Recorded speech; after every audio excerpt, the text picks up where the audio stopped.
Wabarakatuh. Perkenalkan, nama saya Eka Kurniawati dengan NIM 23010313. Matkul Evaluasi Pembelajaran Matematika, Prodi Tadris Matematika. Baik, sekarang saya akan membahas soal C1 sampai C6 berdasarkan taksonomi Bloom ranah kognitif. Taksonomi Bloom ranah kognitif terdiri dari 6 level. Yang pertama itu mengingat C1, 2 memahami C2, 3 mengaplikasikan C3, yang 4 menganalisis C4, 5 mengevaluasi C5, dan 6 mencipta C6. Terus mengingat itu C1, mengingat adalah kemampuan menyebut informasi atau pengetahuan yang tersimpan dalam ingatan. Terus memahami C2 itu kemampuan memahami instruksi dan menegaskan pengertian atau makna ide atau konsep yang telah diajarkan baik dalam bentuk lisan, tertulis maupun grafik atau diagram. Terus mengaplikasikan C3 yaitu kemampuan melakukan sesuatu dan mengaplikasikan konsep dalam situasi tertentu. Terus yang keempat menganalisis C4, kemampuan memisahkan konsep ke dalam beberapa komponen dan menghubungkan satu sama lain untuk memperoleh pemahaman atas konsep tersebut secara utuh. Terus 5 mengevaluasi C5. 5 mengevaluasi C5 yaitu kemampuan menetapkan derajat sesuatu berdasarkan norma, kriteria atau patokan tertentu. Terus C6 yaitu mencipta, kemampuan memadukan unsur-unsur menjadi sesuatu bentuk baru yang utuh dan koheren atau membuat sesuatu yang orisinil. Selanjutnya kita masuk pada contoh soal teori peluang berdasarkan aspek kognitif C1 sampai C6 taksonomi Bloom. Baik, soal C1 yaitu mengingat. Bunyi soalnya, Dina ingin mengetahui peluang mendapatkan angka ganjil saat melempar dadu. Rumus yang digunakan Dina untuk menghitung peluang adalah yang A yaitu peluang A sama dengan banyak kejadian dibagi banyak ruangan sampel. Yang B, peluang A sama dengan frekuensi dibagi total waktu. Yang C adalah peluang A sama dengan jumlah data dibagi jumlah kejadian. Yang D adalah peluang A sama dengan jumlah data dibagi jumlah eksperimen. Jadi jawabannya yang benar adalah yang A, yaitu ini adalah rumus peluang klasik atau teoritik cocok untuk kejadian seperti lemparan dadu. Kemudian untuk pengecoh yang B, yaitu rumus ini cenderung mengacu pada laju atau kecepatan. Jadi bukan peluang, bukan untuk mencari peluang. Kemudian yang C itu konsepnya terbalik dan tidak logis dalam konteks peluang. Kemudian yang D yaitu pengecohnya hampir menyerupai frekuensi relatif jika dipahami secara empiris namun tidak cocok untuk peluang teoritik seperti dadu. Distraktor ini cukup fungsional. Baik, kita masuk pada C2 yaitu memahami. Dengan soalnya perhatikan gambar 1 berikut. Andi memutar spinner 1 kali secara acak. Berapakah peluang munculnya warna merah atau biru pada hasil putaran tersebut? A. 1/16, B. 1/4, C. 1/2, dan D. 4/4. Kita perhatikan pada pilihan yang pertama itu kan 1/16. Pengecohnya itu ini, coba perhatikan warna merah dan biru. Jadi dia kalikan, kan biru itu kan 1, jadi 1/4 kan. Terus warna merahnya 1/4, terus birunya kan 1/4. Jadi pengecohnya itu dia kalikan 1 kali 1 kan 1. Terus 4 kali 4 16, makanya di sini 1/16. Tapi dia pilihannya ini salah. Terus yang B itu dia hanya mencari peluang merah aja, makanya di sini 1/4. Jadi dia tidak mencari peluang dari biru. Terus yang C yaitu 1/2. Ini benar. Jadi alasannya itu kan NS-nya itu kan banyak warna itu kan 4, makanya di sini NS-nya 4, terus NK-nya itu 2. Kenapa 2 di sini? Kan warna merah di sini itu kan hanya 1, terus warna birunya 1, makanya NK-nya ada 2. Terus PM, peluang M atau B sama dengan rumusnya itu NK dibagi NS, dimana kan NK-nya tadi itu kan adalah 2 dan NS itu adalah 4. Jadi 2/4 itu bisa kita sederhanain menjadi 1/2 sama-sama dibagi 2, jadi 1/2. Jadi C itu jawabannya.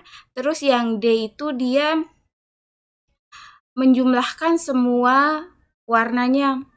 Dia menjumlahkan warna merah, terus biru, kuning, dan hijau. Tapi dalam soal itu hanya merintahkan warna merah sama biru saja. Makanya dia menjumlahkan semuanya, berarti ini salah. Jadi yang benar itu adalah C, 1/2. Baik, kita masuk pada soal C3 yaitu mengaplikasikan. Dengan soalnya, perhatikan kotak 1 berikut. Dalam kotak 1 terdapat 2 bola merah, 2 bola biru, dan 4 bola kuning. Seorang siswa melakukan percobaan dengan mengambil 1 bola secara acak dari kotak tersebut, dari kotak 1 itu, setiap hari, selama 8 hari dengan pengembalian. Berapakah jumlah harapan siswa tersebut memperoleh bola kuning selama 8 hari? A. 3 bola, B. 4 bola, C. 5 bola, dan D. 8 bola. Coba kita perhatikan pada pilihan yang pertama, yang A itu kan 3 bola. 3 bola ini, dia itu pengecohnya itu karena gini, kita perhatikan pada bolanya itu kan, yang pertama itu kan bolanya itu kan ada 8. Jadi pilihan yang A ini salah dia. Karena kan coba dia perhatikan pada ini bolanya itu kan ada 8. Kemudian kan dia salah paham. Dia kira itu dia mengambilkan setiap bola tersebut, setiap warna bola tersebut dia ambil 1. Jadi pada warna merah itu dia ambil 1, dan warna biru 1, dan kuning 1. Jadi peluangnya itu 8/3. Jadi 8 dibagi 3 itu kan 2,6. Jadi dia bulatkan menghasilnya 3. Makanya dia pilihannya itu 3 bola. Jadi ini salah. Terus yang B itu 4 bola. Ini benar karena coba kita perhatikan banyak bolanya itu kan ada 8 kan, NS-nya 8, makanya di sini 8. Kemudian NK-nya itu kan 4. Kenapa 4 di sini? Kan banyak bola warna kuning itu kan ada 4, makanya NK-nya itu ada 4. Kemudian kita masukkan pada rumusnya yaitu N cup dibagi NS, di mana NK-nya tadi itu kan adalah 4 dan NS-nya itu adalah 8. Kemudian kita bagikan sama-sama bagi 4. Jadi 4 bagi 4 ke 1, 8 bagi 4 adalah 2. Jadi 1/2. Coba kita perhatikan lagi pada pertanyaannya. Berapakah jumlah harapan siswa tersebut memperoleh bola kuning selama 8 hari? Karena di sini kan ada selama 8 hari. Kan tadi udah kita tahu kan peluangnya 1/2 kan. Kemudian kita kalikan dengan 8. Makanya 1/2 dikalikan dengan 8. 8 itu 8 hari. Jadi 1 kali 8 kan 8. 8 dibagi 2 jadi 4. Jadi di sini 4 bola. Jadi yang benar itu adalah B. Kemudian yang C. Yang C itu dia mengira pengecohnya itu, jadi yang C ini salah. Dia mengira peluang lebih tinggi dari sebenarnya. Dia mengira itu ada bola kuning. Ada 5 bola kuning dari 8 bola tersebut. Kemudian yang D salah, dia itu pengecohnya dia menjumlahkan semua bolanya, yaitu dia hanya menentukan NS-nya, banyak bolanya, makanya dia di sini 8. Jadi yang benar itu adalah B, 4 bola. Baik, kita masuk pada soal C4 menganalisis, di mana soalnya di sebuah sekolah terdapat 60 siswa yang mengikuti kegiatan ekstrakurikuler olahraga dengan rincian sebagai berikut. Yang satu, 35 siswa mengikuti ekstrakurikuler futsal. Yang dua, 28 siswa mengikuti ekstrakurikuler basket. Yang ketiga, 15 siswa mengikuti kedua ekstrakurikuler tersebut. Pertanyaannya, jika seorang siswa dipilih secara acak, berapakah peluang siswa tersebut mengikuti hanya ekstrakurikuler futsal dan tidak basket? A. 15/60, B. 20/60, C. 28/60, dan D. 35/60. Jadi jawabannya yang benar adalah yang B, di mana 20/60. Karena dia hanya mencari yang futsalnya saja, dimana kita akan mencari NS-nya, dimana NS-nya itu kan kita jumlahkan semuanya, jadi yang ikut futsal 35, basket kita jumlahkan, dan yang mengikuti keduanya, jadi itu kan jumlahkan jadi 60 kan, jadi NS-nya 60. Kemudian itu kan udah NS-nya, kemudian kita akan mencari siswa hanya mengikuti futsal saja. Jadi 35 ini kan kita kurangkan dengan 15 yang mengikuti keduanya. Jadi 35 dikurangi 15 kan 20. Jadi hasilnya itu 20 siswa per NS-nya itu 60, di mana NS-nya itu adalah banyak keseluruhan siswa tersebut. Jadi hasilnya adalah 20/60. Jadi jawabannya B. Untuk pengecoh yang A, jawaban yang A 15 kan per 60. Jadi di situ salah karena dia keliru menjumlahkan siswa. Dia hanya menaruhkan keduanya. Dia menaruhkan yang kedua futsal dan basket, bukan futsal saja. Jadi dia langsung menaruhkan yang 15-nya. Jadi dia tidak mengkurangkan dengan 35. Kemudian yang C, pengecohnya itu kan 28/60. Ini adalah jumlah total siswa yang mengikuti basket yang tidak relevan langsung dengan futsal saja. Jadi dia kayak salah. Terus yang D yaitu 35/60. Jadi dia keliru, salah juga yang D, keliru. Jadi jumlah dia itu kayak menjumlahkan, dia langsung menaruh jumlah futsal saja. Jadi dia belum kurangkan dengan 15 yang mengikuti kedua futsal tersebut. Jadi dia langsung taruh 35/60. Jadi jawaban yang benar adalah B, 20/60. Baik, kita masuk pada soal C5 yaitu memahami, di mana soalnya di kelas 9B terdapat 32 siswa dengan 12 diantaranya adalah laki-laki. Seorang siswa mengatakan bahwa peluang terpilihnya siswa perempuan sebagai ketua kelas adalah lebih dari 60%. Apakah pertanyaan berikut ini benar? A. Peluang siswa perempuan terpilih adalah 20/32 atau 62,5%, lebih dari 60%. Yang B. Peluang siswa perempuan terpilih adalah 12/32 atau 37,5%, kurang dari 60%. Yang C yaitu jumlah siswa laki-laki dan perempuan sama, peluangnya 50/50. Yang D. Peluang siswa perempuan dan laki-laki sama-sama 12/32. Jadi yang benar jawabannya adalah A. Jadi itu adalah peluang siswa perempuan terpilih adalah 20/32 atau 62,5%, lebih dari 60%.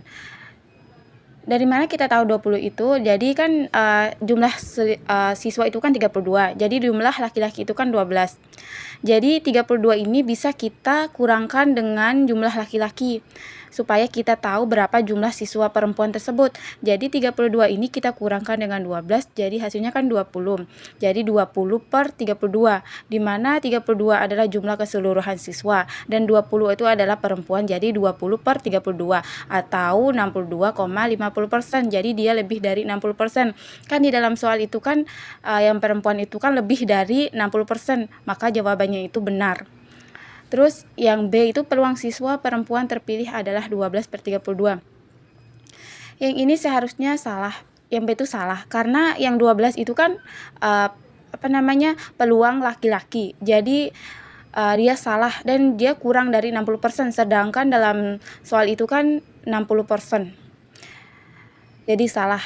Terus yang C itu salah, jumlah siswa dan perempuan peluangnya 50%, 50 banding 50. Jadi salah karena kan seharusnya itu perempuan tuh lebih dari laki-laki. Jadi salah. Terus yang D itu peluang siswa perempuan, laki-laki dan sama perempuan, jadi salah. Yang D seharusnya itu kan yang perempuan itu lebih tinggi daripada laki-laki karena dalam soal itu perempuannya itu 60%. Baik, kita masuk pada soal C6 yaitu mencipta. Di mana soalnya yaitu seorang pemilik toko souvenir memiliki 3 jenis produk unggalan, yaitu gantungan kunci, mug, dan kaos, berdasarkan hasil penjualan selama pameran sebelumnya. Peluang setiap jenis produk laku terjual adalah yang A, 1 gantungan kunci 70%, mug 60%, 3 kaos 85%. Pemilik toko hanya punya cukup modal untuk memproduksi 2 dari 3 jenis produk.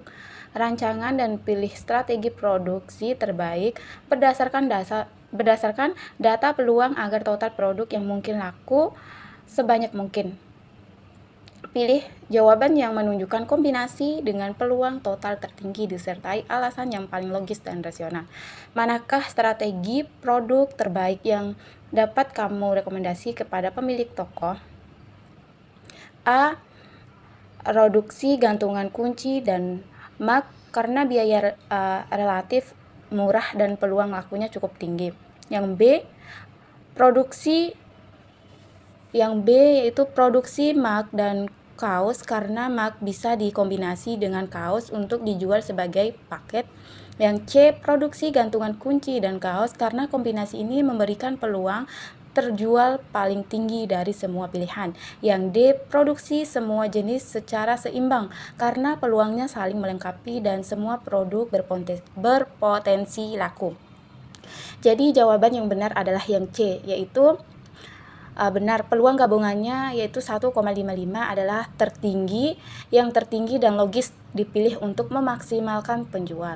Dan untuk yang A itu kan salah karena yaitu pengecualiannya itu total peluangnya hanya 1,30, jadi tidak optimal meskipun biaya mungkin lebih murah. Kemudian yang B itu salah karena peluang gabungannya yaitu 1,45, masih kalah, jadi masih di bawah, masih murah. Alasannya karena paket tidak terkait peluang. Terus yang D itu salah karena modal hanya cukup untuk 2 jenis, tidak bisa memiliki atau tidak bisa memilih semua. Jadi jawaban yang benar adalah yang B, yaitu yang C, maaf. Jadi jawaban yang benar adalah yang C, yaitu produksi gantungan kunci dan kaos karena kombinasi ini memberikan peluang terjual paling tinggi dari semua pilihan. Sekian pembahasan dari saya, lebih dan kurangnya saya mohon maaf. Wabillahi taufiq wal hidayah. Wassalamualaikum warahmatullahi wabarakatuh.